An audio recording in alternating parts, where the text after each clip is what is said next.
Bonjour, chers élèves. Je suis Mokhtar Chutigal, professeur de français du secondaire. Dans les fonctions de la communication, il va falloir, comme on a déjà vu la fonction référentielle, nous allons voir pour l'instant la fonction poétique dans cette séquence. La fonction poétique accorde une importance particulière à l'aspect esthétique du message transmis.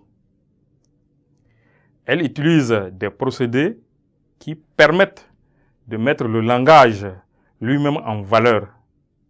Et cela va aussi bien dans des œuvres en vers que des œuvres en prose.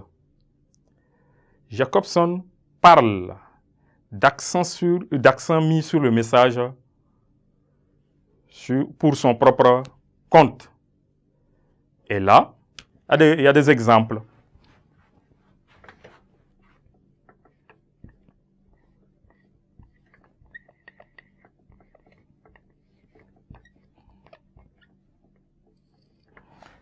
Il y a des exemples. Donc, nous allons essayer de transmettre ces exemples-là, même ces deux, même ces trois.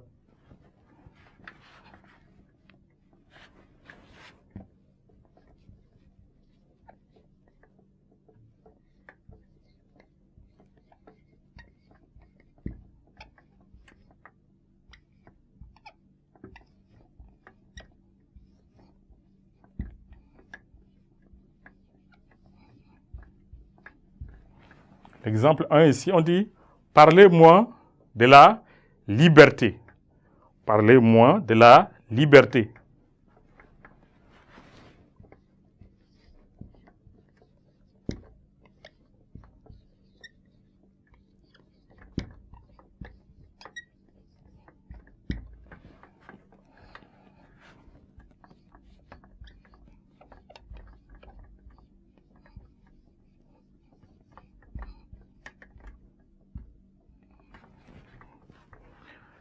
Deuxième exemple ici, qui s'enrichit de la vérité. Qui s'enrichit de la vérité.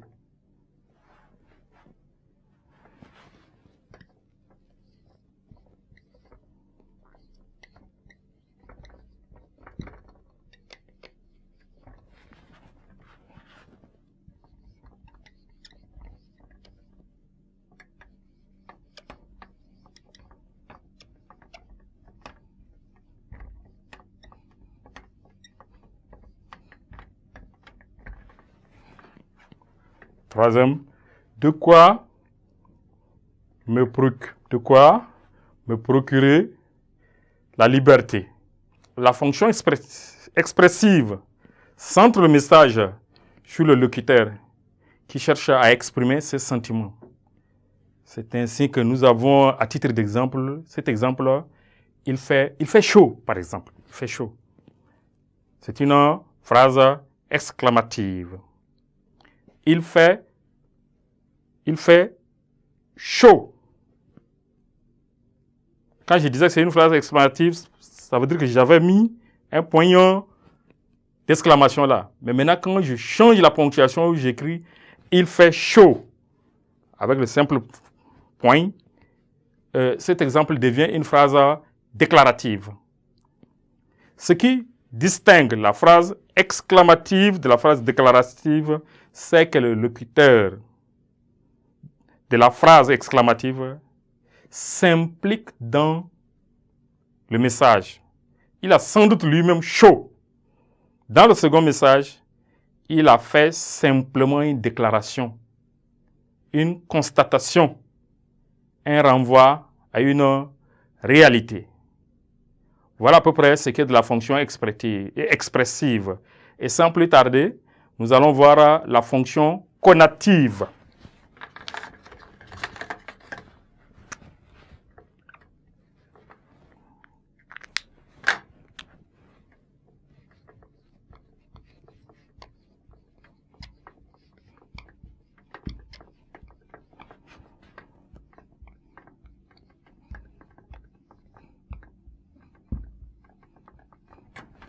La fonction conative. La fonction conative, appelée aussi fonction impérative ou injonctive, centre le message sur le destinataire. Le locuteur cherche à produire un reflet sur son interlocuteur, obtenir quelque chose de lui. Dans le cas d'un ordre, d'un exemple, cette fonction est essentiellement représentée par l'emploi de l'impératif et du vocatif. Merci pour votre aimable attention et à nous revoir à la prochaine séquence.